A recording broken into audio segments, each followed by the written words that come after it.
Hello, everybody. Michael Robertson Jr. here, and this is episode 15 of the Hallowed Horror Podcast. And of course, I have with me this evening the man himself, Mr. Jason Collins. Hello, listeners and watchers. How you doing tonight, Mike?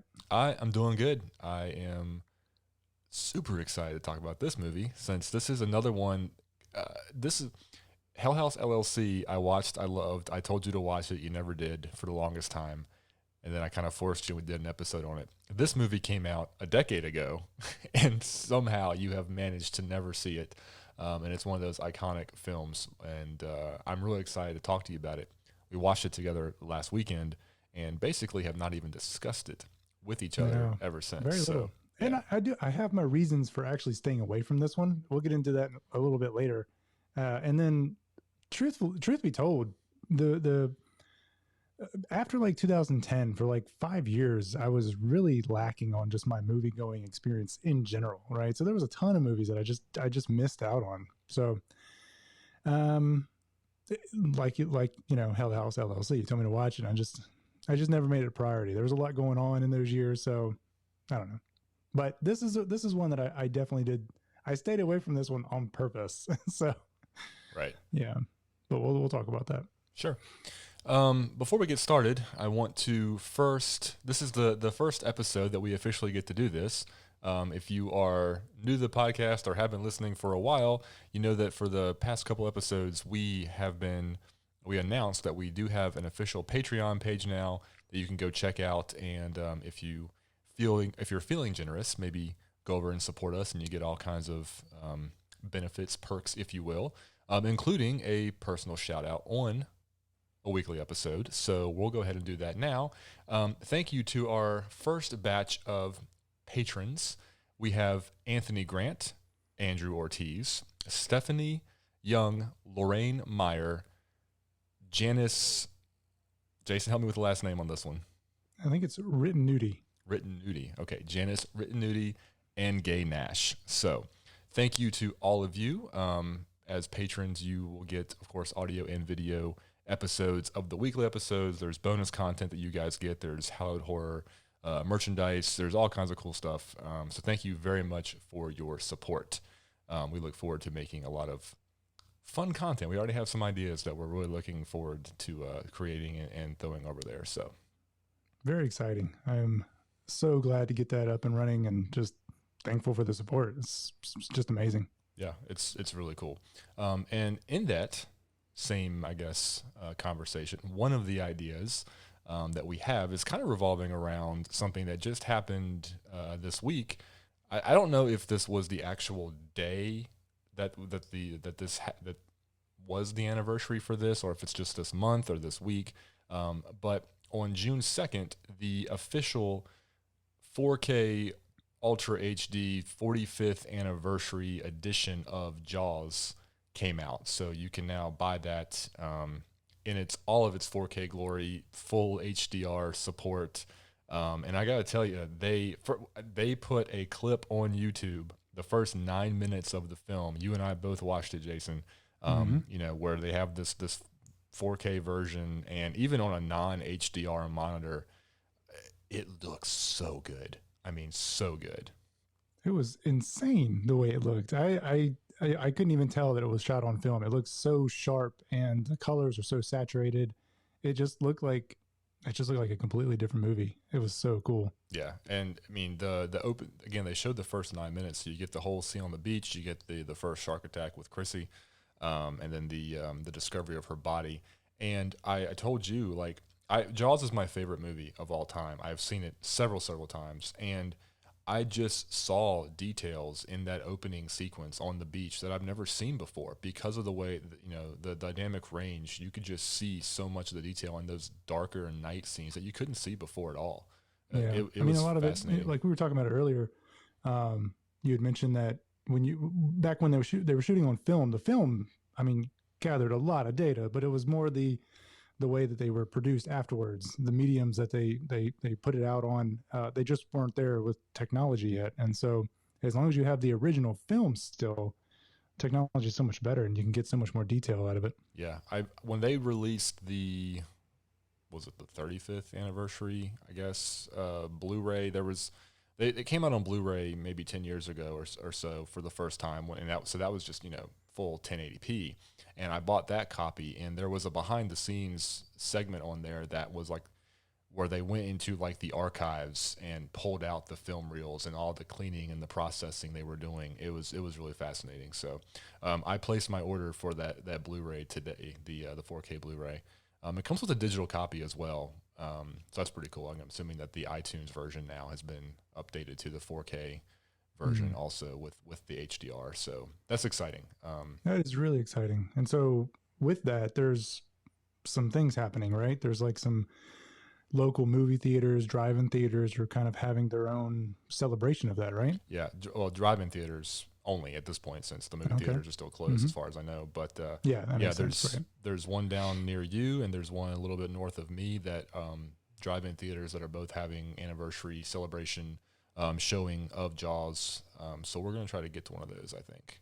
That'll be fun. Yeah. That'll be real fun. I'm excited. Speaking of the situation, we're just going into phase 2 of the COVID-19 kind of, I don't know, recovery, I guess, portion of this, just to kind of like date this podcast a little bit. So we just went into phase 2, and non-essential businesses were able to open up, haircut place, gyms and things like that. They have to abide by pretty strict rules. How you feel about that? You excited about going to get like a professional haircut?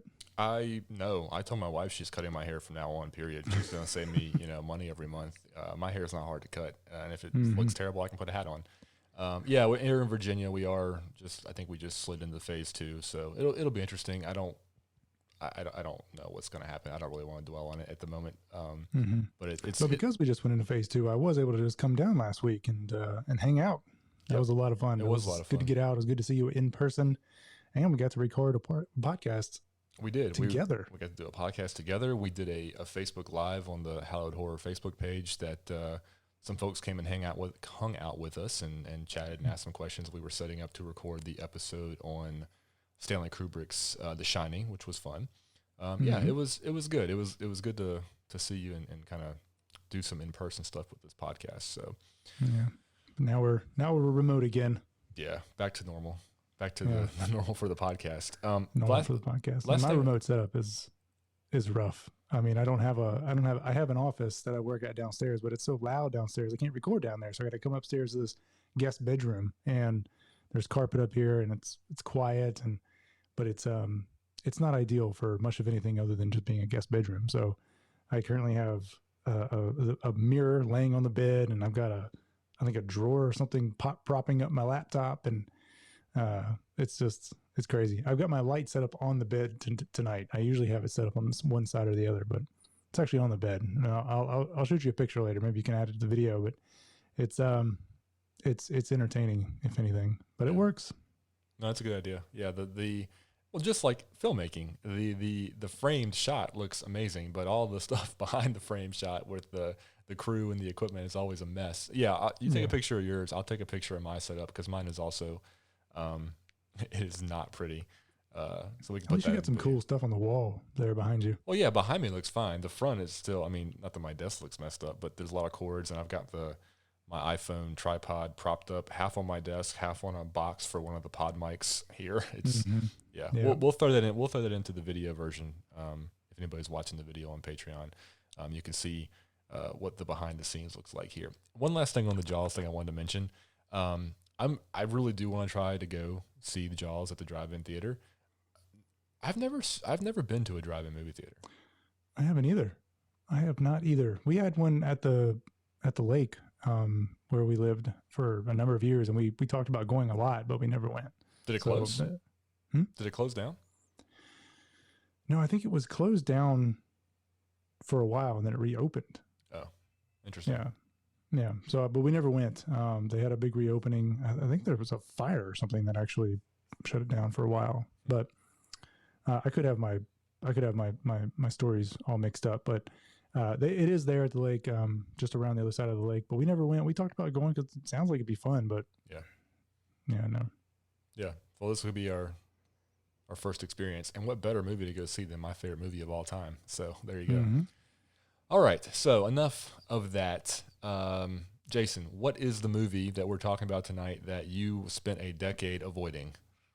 Okay, so tonight we're talking about another found footage horror, right? And I think it's that flavor of horror that sort of affects me differently. And this one in particular, the reason the reason I stayed away from it was because we were just newly married and we just started having kids, and the way this was set up, I didn't like it at all. The movie is actually titled Paranormal Activity, and it was produced and directed by Oren Peli. That was his directorial debut. Mm-hmm. I mean, he knocked it out of the park. Yeah. Runtime of an hour and 26 minutes. It was first released in 2007, like with various film festivals, and then its theatrical release was in 2009. And an IMDb rating of 6.3 out of 10 based on 215,000 ratings. It was a good movie. It was the scenes where they set up in the bedroom, and there was like that night light coming in, and it looked like it looked like baby footage, like a baby cam. Mm-hmm. So it came out in 2009 theatrical. I didn't know anything about it before then, and we had just gotten together. We were getting ready to have our first kid, and it was messing me up. Like just seeing that in the trailers, and I was like, I don't know, man, because it was making me look at the baby cams and just picturing bad things happening. So I mentally I needed to stay away from it, and then I just never came back to it. Any of the other ones. So especially the second one, because it actually did have shots from the crib. Yeah, it's funny when we had the conversation where you revealed to me that you had not seen the original. You kept mentioning Baby Cam. We've had this conversation before, obviously. Mm-hmm.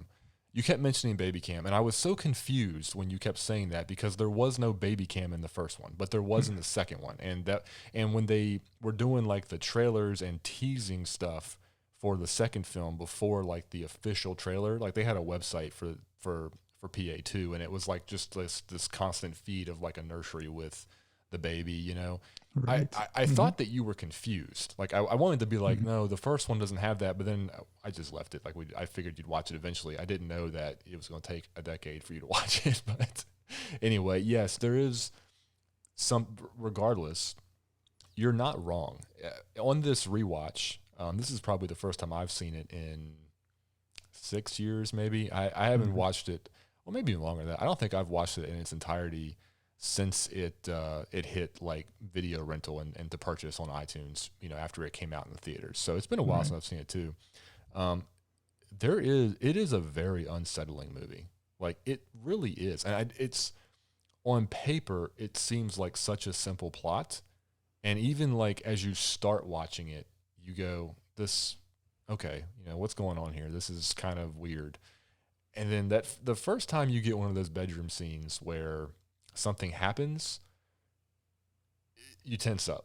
You get a little paranoid, and we'll get into that in a little bit. But this was written and directed by Oren Peli, and you're right. He knocked it out of the park.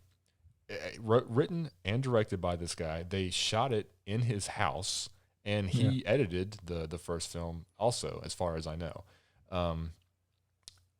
He hasn't done a ton with the writing and directing since then. He's got tons of producer credits listed on IMDb, and I did see the Chernobyl Diaries. I remember when that came out in the theaters. My sister and I actually went to go see it. I think he either wrote or directed or both that. And then I did start to watch the show that he created on, and maybe it was like NBC, CBS or something that came out several years ago called The River. That was kind of a neat show about a crew like going down a riverboat in maybe the Amazon or something, and weird stuff started happening. And that was pretty good for a while. And then I can't even remember if I finished watching the season or if it kind of took such a departure that I lost interest in it. But all in all, like the guy is obviously, after Paranormal Activity, he doesn't even need to do anything else. I mean, he's set because. And we talked about this in our very, very first episode of the podcast where we went over the Blair Witch Project. This movie he made for $15,000 thereabouts, and it brought in $194 million, which made it one of the most profitable films of all time based on ROI. The number one still goes to the Blair Witch. I thought that Paranormal Activity had unseated it. I was wrong.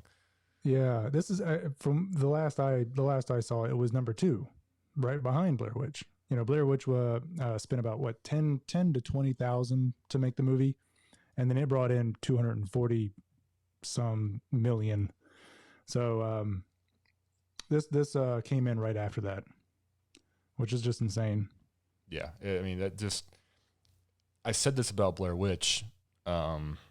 I'll say it about this too. It's just inspiring. It really is. I mean, these dudes, they went out there with an idea. They worked really hard in making the best film that they could with very little. Not that $15,000 is not a lot of money, but in a filmmaking, perspective, that's just it's just nothing. Yeah, I mean, that's just crazy. Filmed in 10 days, just like the Blair Witch. I mean, not a lot of time spent to actually make it. God knows how long it took him to edit the movie. Yeah, I don't know. By the way, 10 days to shoot it. I heard he shot it in his house, right? Yes. I read it took him a year or more to prepare his house to make it look lived in and ready for the movie, which I thought was crazy. Yeah. It took him a long time. That's such a long time. There's something else that I didn't know. I didn't know this until I was doing some research for the podcast tonight. From what I can tell, this was Blumhouse's first movie that they produced. I wanted to talk about that because I saw where he this was like his big breakout, right? There was this very interesting little tidbit about it. Like he worked at Miramax in 1990s, as a movie distributor. Jason Blum. And then Jason Blum. Yeah, Jason Blum, right. And apparently he passed on the opportunity to acquire the Blair Witch Project, which he, regretted immediately. So when that became just, one of the most profitable low budget movies, and it just became, it just saturated the market with all these knockoffs. But when the time was right, apparently Blum produced, he helped produce this one. And so since then it's paid off enormously. And he was able to open up Blumhouse Productions. Yeah. And which is a crazy, inspiring story. That's where I got a little confused with the actual sequence of events of how Blumhouse produced this film, because you read one story and it said exactly like you said, that basically Jason Blum individually, who was working at Miramax, somehow, I guess, financially contributed to produce this film. And with the proceeds of that, he was able to start Blumhouse. If you go to Blumhouse's like Wikipedia page and stuff like that, Paranormal Activity is just listed as the first film that Blumhouse Productions produced. So I don't know really, it's kind of a chicken or the egg thing. I'm not really sure what happened, or if they just assumed, hey, Jason Blum really is Blumhouse, whether the company was formed or not. Why not? Yeah. Right, just put it under that. Yeah, because one story is cooler than the other to me. I kind of like the idea of Blum himself saying that's a good movie. I'm gonna back it, and then with what he made off that to be able to start what is now, one of our favorite, low budget horror film, production companies out there. So yeah, it's a crazy good movie because of just because of what it did for Jason Blum, and of course it got Steven Spielberg's interest in it as well until his company DreamWorks bought the rights to the movie. And then, that's really how it got its theatrical debut. I mean, they really put it on the market. So interesting that they said one of the things I was reading was that they actually, once they bought the rights, they actually considered just reshooting it with a bigger budget and better known actors. I saw that. I'm glad they didn't. I mean, the fact that there was unknowns based, doing the movie really made it what it was. Yeah. Much like, so, Jason Blum, the whole Blair Witch, passing on that, getting this movie really does take a lot from the Blair Witch playbook. Sure. They got main characters who are using their real names, for their characters, just like Blair Witch. You've got the opening title card, which is very, similar to the Blair Witch title card, where they say, the families of, Katie Featherston and Mika Sloat, like to thank it's like, they're spinning it like it's real, Right. But unlike the Blair Witch, this movie was never marketed as if it was legitimately real, as far as I I don't. know. I think they did. I don't I don't I I don't feel think that like they did. they. I remember the campaign for this coming out. They did do something that was kind of cool with this. And looking back now, I don't know if it had any validity or if it was just a marketing ploy, but they were doing this campaign where you could go onto their website and you could request the movie, like generate interest in this movie in your area to get the theaters to show it. Exactly. That's what I was referring to. They had this like online campaign to be able to like show this no budget movie, this found footage movie to allow theaters to watch it. Right. It wasn't like this mass produced movie. So Yeah. I remember that uh, like they're trying to get it to it like the audience is saying, please let us watch this thing. Right. Yeah. It's almost like they were trying to crowdsource it to get places. It was interesting. I remember when that happened because I remember going to the website and like typing in my zip code and saying, yes, we want to see it. And of course it showed up like 2 weeks later or a week later or something like that. Yeah, I forgot to watch the trailer again for this. Was it the trailer for this where they show crowd reactions? Yes. The initial, I don't know if they ever did like another trailer after the fact, but the initial ones, because that's the one that they kept playing like on that site where you could request it. They were showing like the people screaming and covering their eyes and like walking out of the theater and which Steven Spielberg did actually. Did you read that? I saw that he watched it at his house. Watching the film halfway through and on his home screeners.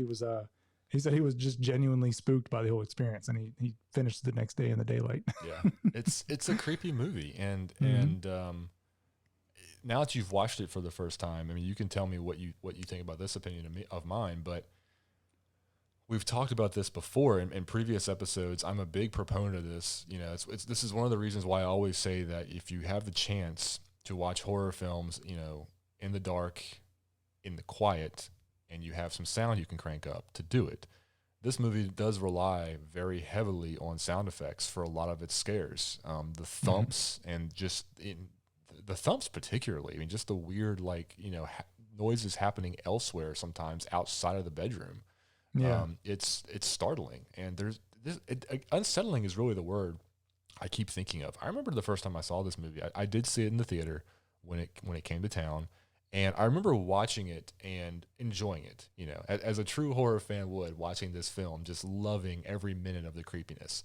And then you get home and it's time to go to bed that night, and you go to bed and you just start freaking out. Like this movie drills into your head a little bit and just kind of lives there because it just seems so plausible. well, it's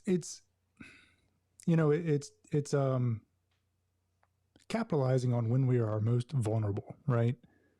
When we're asleep. And so, yeah, man, it freaks you out. The fact that, if you hear something going on and then you record yourself, you record the night and then you see something the next day, man, that's scary as shit. There's no way around that. That is creepy. Not knowing what's going on around you, and you've seen that where people have woken up and there's you can be, and there's times where even my wife will tell me, I woke up and I was talking to my sleep and I was walking around and stuff, and you don't remember any of that. I mean, that's creepy as shit. So yeah, it's it definitely is. It messes with your psyche a little bit. Yeah, and which just kind of proves just how well done it was, how well made it was. I mean, just again thinking what little they used to create such an effectively scary movie.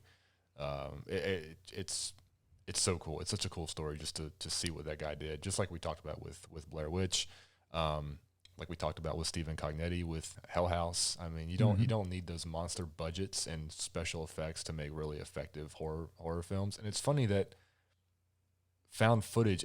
You talked about how, and I think Cognetti even said it too. Like they actually are fairly difficult to shoot, more so than a true straight narrative, but they tend to be, it seems like, where a lot of the indie filmmakers go to first to make these low budget movies. You see a lot of indie guys making found footage first, I feel like. Yeah, I mean, it's because you can do it with one camera and you can do it with an existing venue or set, just like he did here.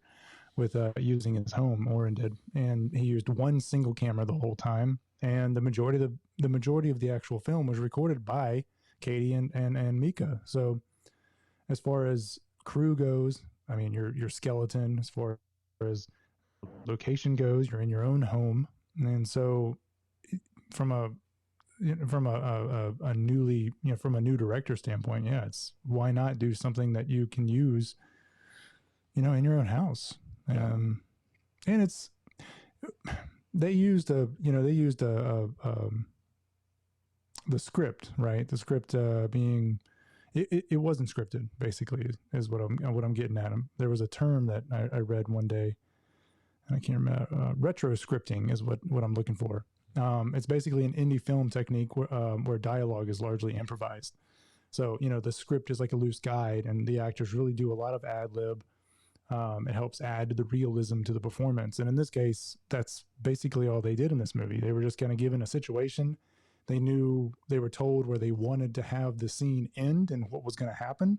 And then they just kind of threw them in and they just went with it. Right. They did a few takes here and there, but I mean, it was really up to Katie and Mika to make the scene their own. Which, again, just like Blair Witch Project, here's some directions, go this way. You're going to see this thing, react. Hey, at 10 o'clock tonight, run out of your tent, go this way. You're going to see this thing, react. It's pretty interesting that how, again, it's almost like Blair Witch just kind of laid the format out for people to follow. But they don't always work. There's a difference between copying and there's a difference between taking a formula and putting your own spin on it and making something effective. And I don't know what this did to make it so good, but damn if it isn't good. I don't know what it is about this movie that made it so effective. Maybe it's the simplicity of it, to be honest. And the realism and the vulnerability. I mean, all of it. It's like anybody and everybody can relate to this. Everybody's afraid of what's going on around them. If they really think about it, and you don't know what's happening around you while you're sleeping. Yeah. That can get to you. The scenes where Katie wakes up, we talked about this. I mentioned this to you when we were doing the, I think it was the second Hell House movie, Hell House LLC 2, because there was the scene where the Facebook guy walks in or whatever, and he sees the guy on the stairway, and he freezes up, and then they were like, yeah, this goes on for hours until the battery dies. This is the scene that I was talking about, when Katie wakes up in the middle of the night, and she just kind of stands there by the bed, and it's like hours going by. Yeah. That is so creepy. And again, I mentioned this to you, I think, when we were watching it. At one point, does Mika just say, you know what, I'm leaving? You can stay, yeah. I'm leaving, because this is weird. Like, what would you do if you woke up and with a video that you filmed in your bedroom and your wife is just standing over you for hours? Like, there's got to be something. Unsettling. Yeah, there's something that needs to be done here. There were things. I know that the one guy, what was he? The psychic. He was like a psychic, yeah. Yeah, the first guy that showed up, he's specific in ghosts. Yes. He mentioned to them, leaving won't do any good. This thing is going to follow you, speaking specifically to Katie.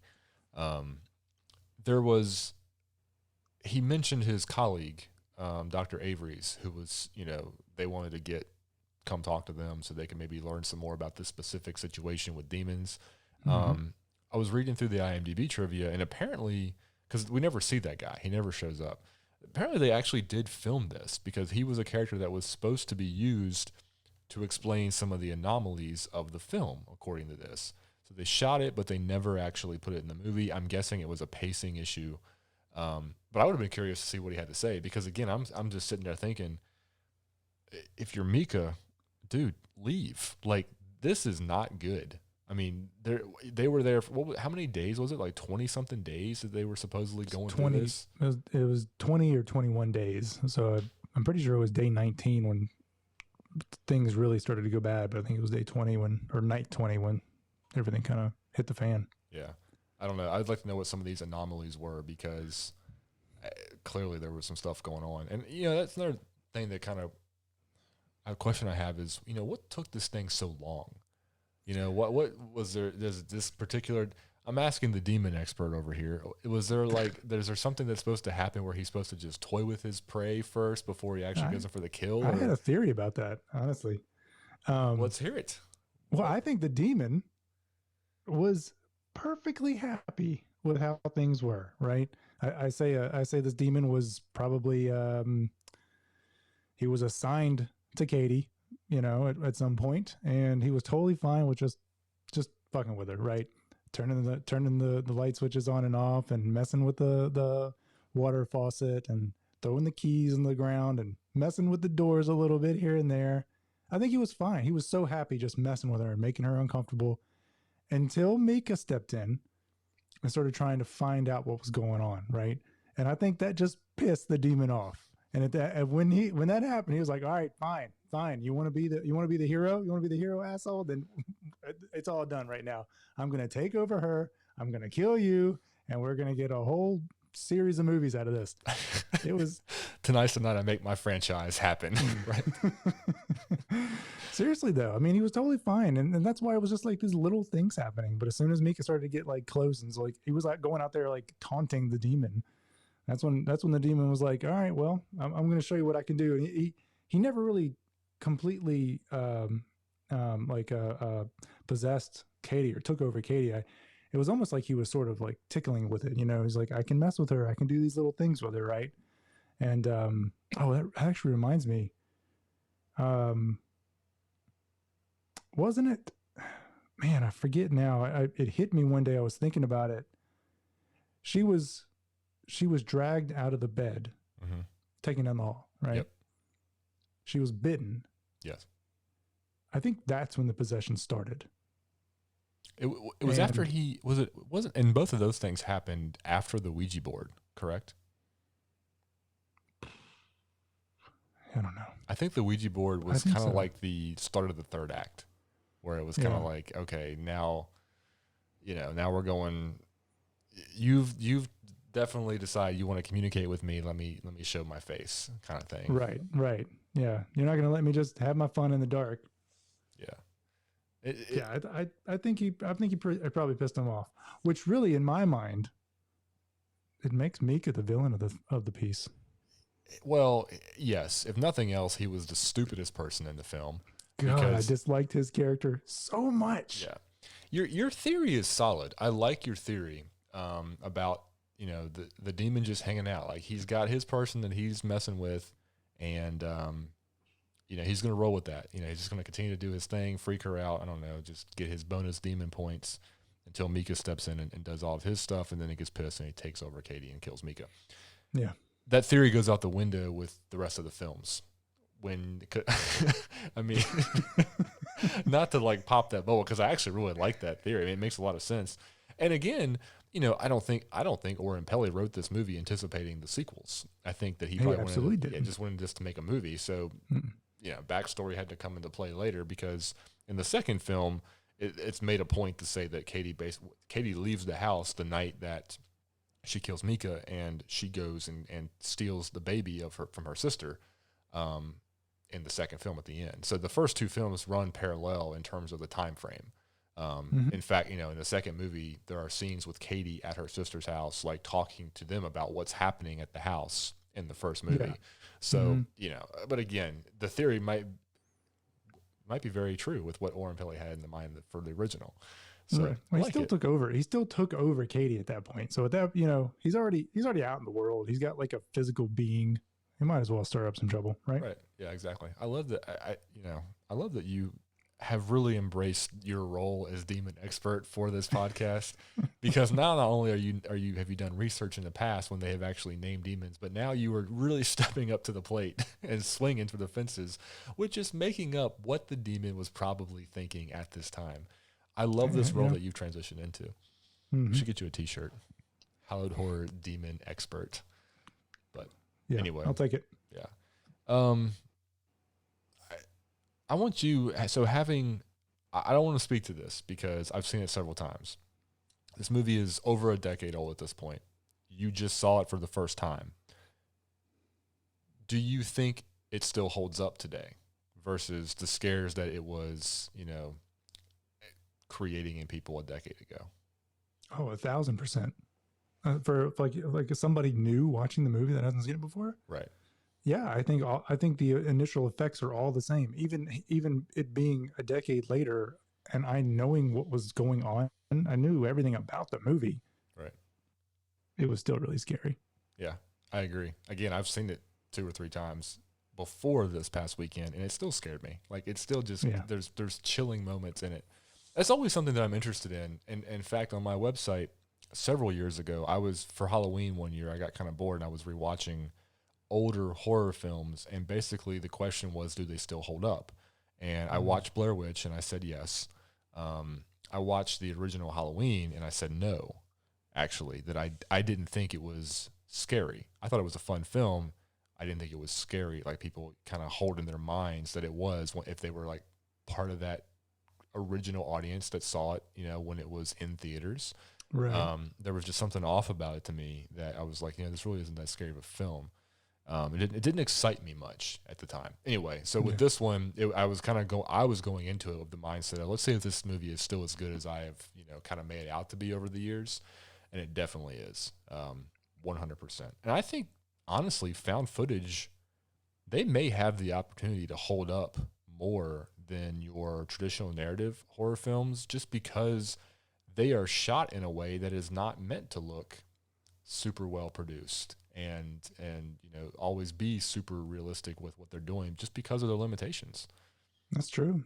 Yeah, you're much more forgiving of that kind of film from a production standpoint.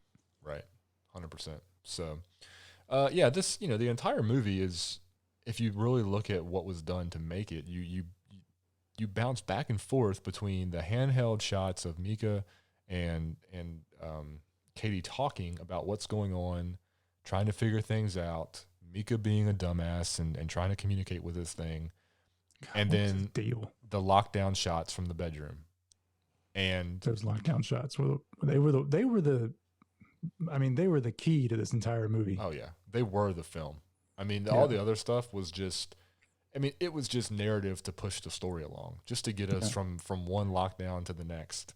I could feel it too. When it's like during the day they were talking, and as soon as they locked it down and went into that scene, it was like, okay, like anxiety levels here. And then it's no gradual. It's just like, boom, anxiety. Right. And then you could see it happening where it was like the clock would start to go fast. So it's getting to the witching hour. Right. Yeah.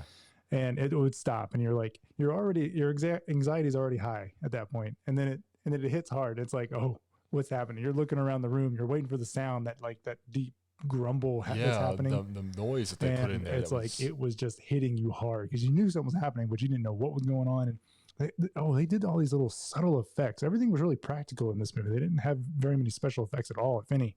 Right. And there was like these just very subtle shadows happening, and the billowing of the sheet and the sheets moving and things like that.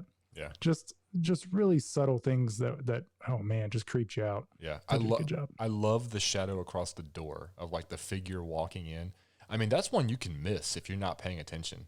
Like, right. Just right. And then the powder on the floor, I thought that was clever. Just real neat. Of course. And let's forget about the ending, which they reshot, the theatrical ending they reshot for that, which I'm assuming they had some special effect people help out with that a little bit. Yeah. My favorite, it's probably not my favorite, but the one that was probably the most difficult to pull off. And I actually watched a YouTube video several years ago of some, indie filmmakers showing how easily this could be done with just some basic masking. Keyframing, some masking, was dragging her out of the bed. Yeah. And that you watch that. It looks so real. They did such a good job where, the fact that some dude just did that on his own, like it's such a cool and effective shot. And she plays it up perfectly.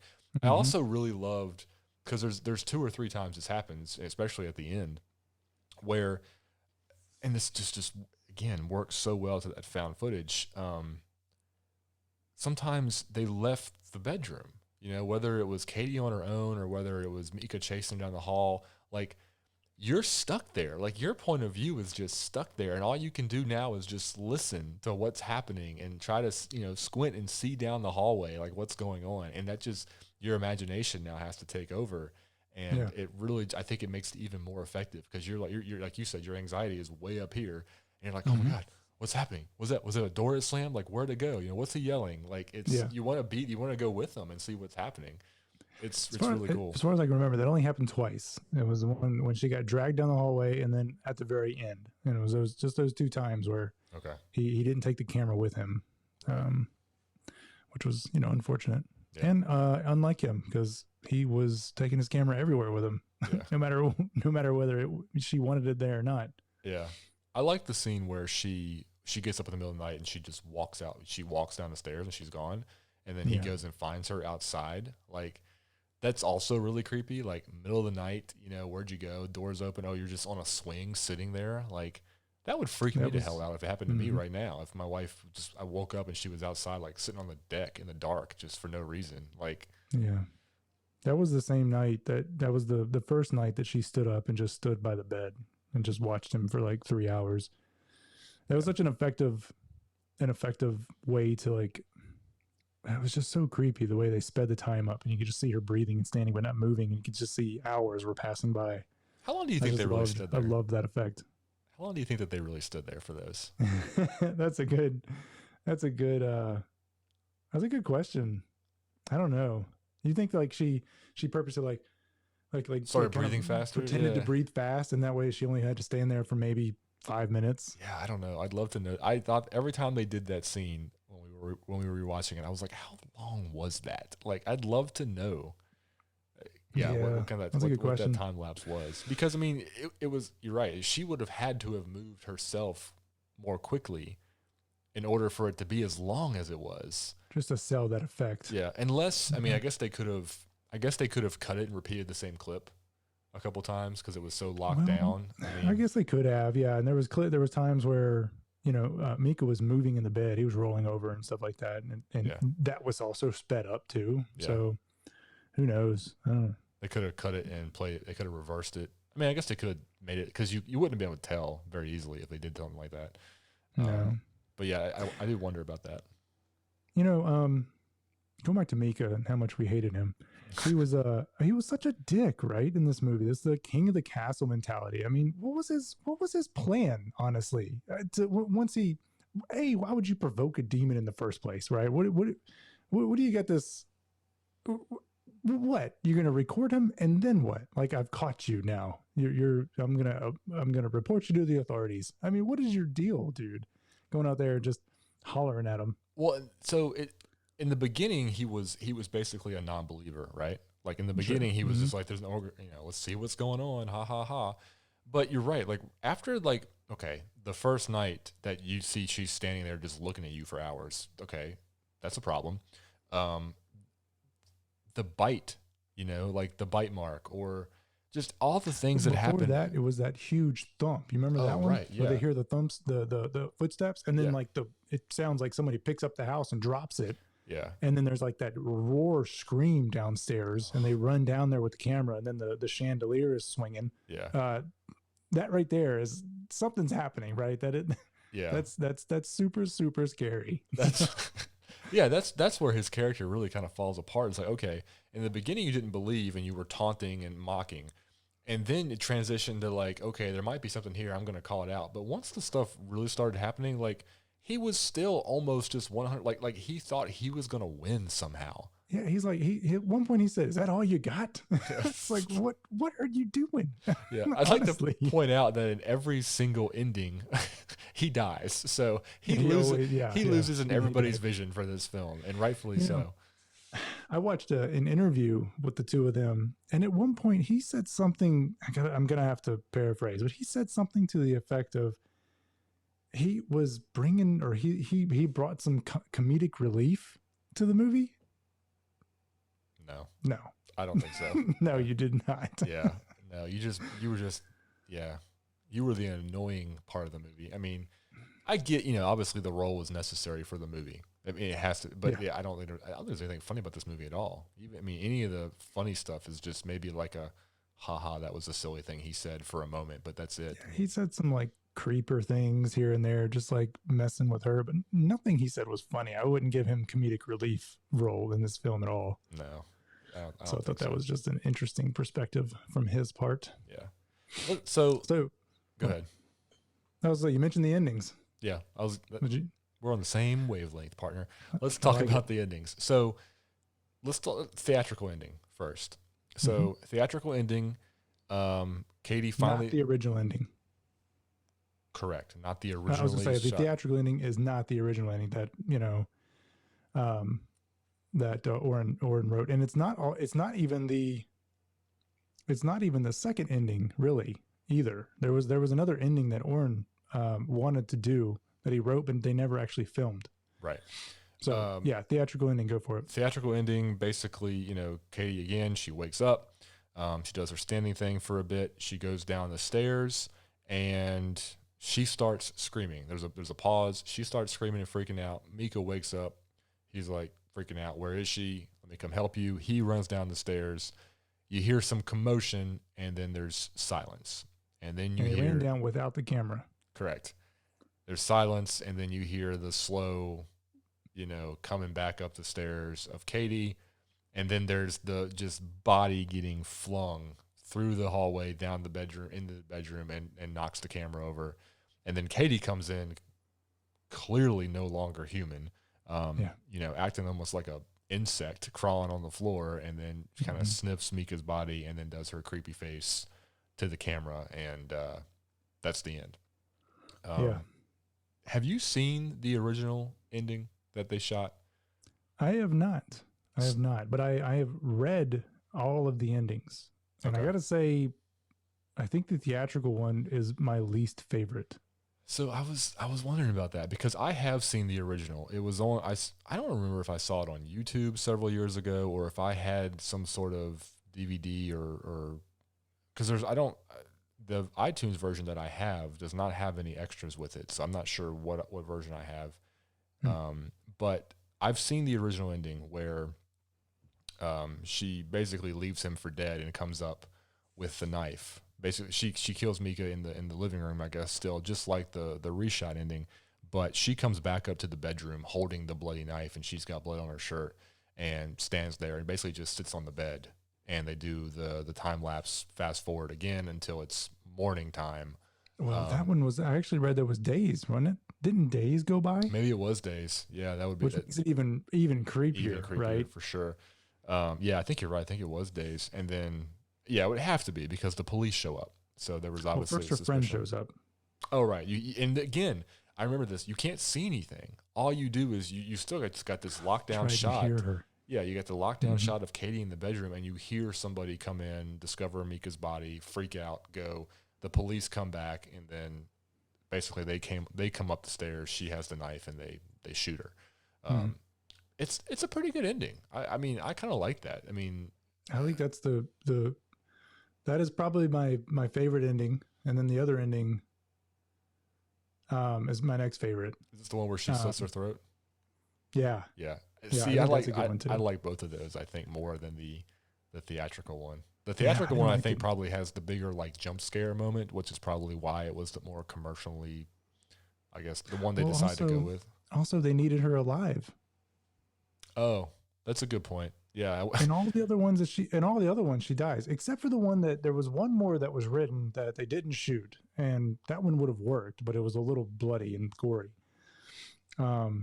But for these other ones, for the one that they ended up with, she survived and she left, which aided to the franchise. That's a good point. So I'm guessing that's why they stuck with it. Yeah, because the sequel was greenlit the year that it was released. So maybe that might be why. Maybe they were like, hey, this is already taken off. We need a sequel. We got to keep this girl alive. Although, I mean, I suppose they could have kept. I mean, they could have made a sequel without her. I mean, I don't know. Well, so we talked about the one where she goes up and sits on the bed for days at a time, and then there's a shootout with the cops. I think that's a really fun one. I think the whole sitting on the bed for days is like, gosh, that's creepy. That is just so creepy. The other ending, the third ending, I think it's very similar to the original one, or not the original, but the theatrical one where she goes downstairs, Mika goes downstairs, they yell. The yelling stops, and then she comes back up all bloody. She walks through the door slams behind her. She walks up to the camera, and then she looks right in the camera and slices her throat. I think that is also just an excellent ending to it. While it's not a jump scare, it's still creepy as shit, right? Yeah, super And creepy. I think it aids more to the demon being like, okay, fine, y'all want to fuck with me, I'm gonna kill both of you, kind of thing. So I love that ending. Yeah. And then there was a fourth alternate ending that they didn't actually record. They didn't shoot this one, and this was one where somehow they come back upstairs, or somehow the camera is acquired. She's already possessed at this time, and what ends up doing is she takes the camera and she bludgeons Mika to death. And so you're just seeing from the camera's perspective going up and down, smashing Mika's face in. Yeah. So I think it probably required too much, special effects to get that done. And, it wasn't an overly gory movie anyway. So yeah. And I think I honestly would have liked that ending less than the theatrical ending. I would have preferred the theatrical ending over that one. I think because it would have been a little choppy, hard to see what's going on. Like that's the one thing that this movie really had going for it is they never shied away from anything. Like you were always there and present. There was no trickery of the camera, no fast movements. Again, the only moments where you were kind of left in the dark, literally, was when they would leave the bedroom in the night and you were just kind of hearing what was going on. Yeah, right. So yeah, I think that honestly the slitting the throat ending might be my favorite, followed by the original where she sits on the bed for days and the cops come in, then the theatrical version with Mika flying at the camera, and then the unshot ending. We're not even gonna count that one since it was never done. But I did see it on same YouTube. order. Same order for you as well. Yeah. You know what I would have loved to have seen them come up with a third or fourth alternate ending where Katie dies. Right? They had 4, so. Well, no, they only had 2 where Katie dies. Right? Slitting the throat, and then The police, right? Yeah. So come up with a few different endings where Katie dies. Shit, who cares? Oh yeah, they would all have to have ended that way. But it would have been fun because I don't know where I read this weeks ago. When Clue was released, the movie Clue, based on the game. Mm-hmm. I have no idea where you're going with this. 1985, right? Okay. That movie has alternate endings too. I didn't know that. It was fun, huh? I didn't know that. Oh, that movie has tons of endings. Yeah, have you ever watched the end of the movie? They just go through all of the alternate endings back to back to back. Oh no, I've never seen Clue. Oh my gosh, it's an amazing movie. Okay. You got to go see it. All right. So anyway, next week's episode. Next episode, Clue. Right. Throw a curveball in there. It is a murder mystery. Why not? That's true. So, it was released in theaters. Each theater was given one of the multiple endings. And so, so depending on where you went to see the movie, you saw a different ending. And I just thought that was so cool to like find out later when you're talking to a friend and like, yeah, I can't believe this happened. And they're like, that didn't happen. No, this happened. I'm like, no, I think you're wrong. And then someone else comes in. No, it ended this way. I just thought that was like such a good like conversation starter for just later, like years down the road. I loved that so much. Why aren't they doing that more? That is amazing. I had no idea. No idea that they did that. That is like, that's unreal. That's like it's not a choose your own adventure, but it's almost like, hey, which prize did you get? Which one did you see? Yeah. That's so, I mean, would you have to like, it was specific to theaters, right? Like, I think so. I mean, I can't remember the specifics. I don't know if it was like certain cities or whatever, but I know there were different endings were handed out to theaters. However that was handled, I don't know, but depending on where you went to see it, you may have seen a different ending than somebody else. That's really cool. I had no idea that was the case. That's awesome. Yeah. That's really awesome. Yeah, that's really cool. They could have done that with this movie. I mean, I think they could have. Totally could have. Yeah. I mean, it would confuse people when the second one came out, I guess, a couple of years later. But yeah, they need to make multiple endings where she survived, I guess. But yeah, that's really interesting. That's really, really interesting. So I am interested to see the rest of these movies. What I would like to do actually, because I told you the other day, we spoke about this briefly, just ever so briefly, about the other movies, and so 2 came out, and then 2 actually took place 6 months before the first movie, and then the third movie was actually Katie and her sister's childhood, right? Is that about sum it up? Yes. So there is actually a cut on YouTube. It's like 4 or 5 hours long that plays all 3 movies in chronological order, which I think is really, really fun. And I want to go find that and watch that. How are they getting away with that? Oh, I guess maybe because it's not the full film. Like, I mean, how is it not taken down for some sort of like copyright to have the full movie up there? Maybe because they've recut it. Maybe it's Blumhouse. Who knows? That is really interesting though. I've seen the first 4. I'm almost positive I've seen the first 4, and that's where I stopped. I know I've seen 1, 2, and 3. 4 is where I'm getting a little confused if I've seen that. I've seen the first 4. I saw the first 3 in the theaters, and I saw the 4th one at home. I rented it. I am almost positive on that. Is there more than 4? Yes, because there was the one that was like the offshoot that was called like the Marked Ones or something like that. Paranormal Activity, the Marked Ones, and then I thought that was 4. We need to figure this out. But I think I've seen 4. I didn't see the Marked Ones. And then there was another one that came out that was in 3D that I wanted to go see in the theater in 3D, and I never did. Okay. Yeah, I think there's 5 or 6 total if you count the Marked Ones. But anyway, I've enjoyed them all. I mean, there's not been one that I really didn't like, although I still think that the first one probably like holds up the best in terms of like just being so original. Because, it's kind of like, after you see the original, all the other ones just look like they're trying to copy the original. Like you're so used to what you're seeing, you're waiting for like something different to happen. And I don't know that that's necessarily always a good way to go into a movie. Is like, okay, I've seen this done before. How they're going to make this one better? That kind of thing. Because I think that sets you up to be let down to a certain degree.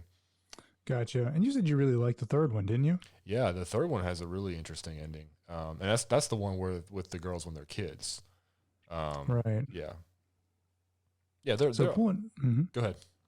I was pulling up a list on IMDb, and so there's Paranormal Activity, the first one. There's also one there's also Paranormal Activity 2. Yep. But there's also a second version of 2 called Tokyo Night, and I think that one is just maybe a Tokyo flavor. I'm guessing. I have no idea what that is. I have never heard of that. Yeah, I think it may be similar to the actual story, but I guess maybe it just takes place in Tokyo. Then there is 3 that you said you liked them a lot. Mm-hmm. There's also the next one in list here is the Marked Ones. Yeah, didn't see that. And then there's what's interesting is though there's 1, then there's 2 and 2 Tokyo Night, then there's 3. Yep. Then there's 4, Paranormal Activity 4. Yep. Then there's Paranormal Activity, the Marked Ones. And then there's Paranormal Activity, the Ghost Dimension. All right. So the Ghost Dimension was the 3D one I didn't see. 4. Gotcha. Do you have the synopsis of 4 pulled up? 4? I can pull it up real quick here. I'm almost positive. There's also a Paranormal Activity. I wanted to put that out there too. I'm sure that one's great. Is that a porn? I don't know. Activity. I didn't click on it. Says it's been 5 years since the disappearance of Katie and Hunter, and a suburban family witness strange events in their neighborhood when a woman and a mysterious child move in. Does that sound familiar at all? Gosh, I have. Story takes place in 2011, 5 years after Katie killed her boyfriend Mika, sister Christy, and her husband Daniel. I guess it was Christy's husband, and then took their baby Hunter's. And then the story focuses on Alex and her family experiencing weird stuff since the new neighbors moved in. So it has to do with neighbors. Interesting. Yeah, I don't think that I have. I don't think I think I have seen 4. I didn't see the Ghost Dimension, and I didn't see the Marked Ones. The Marked Ones was like an offshoot spinoff, and it didn't look interesting to me. Okay. Anyway, yeah, I'd recommend watching them, Jason, whenever you get a chance. I don't know if we need to do episodes. I definitely want to see 2 and 3. Yeah, definitely. Those are on my watch list. Yeah, for sure. All right, so a decade later after its release, you've watched it, you've liked it. That makes me very happy. And I enjoyed it, I think, just as much as I would have back then if I wasn't too scared to watch it. That's good. All right. Well, anything else you'd like to add about Paranormal Activity this evening? No, I think I'm good. All right. Well, ladies and gentlemen, this has been episode 15 of the Hallowed Horror Podcast. We have discussed Paranormal Activity. Thanks so much for listening. If you have enjoyed the podcast and want to do us a huge favor, if you could go leave us a review or rating on the podcast platform of your choice, we would greatly appreciate that. And also, if you have any interest and want to see what we're doing over on Patreon, you can check us out at patreon.com/hallowed horror. Thanks for listening. We'll talk to you soon.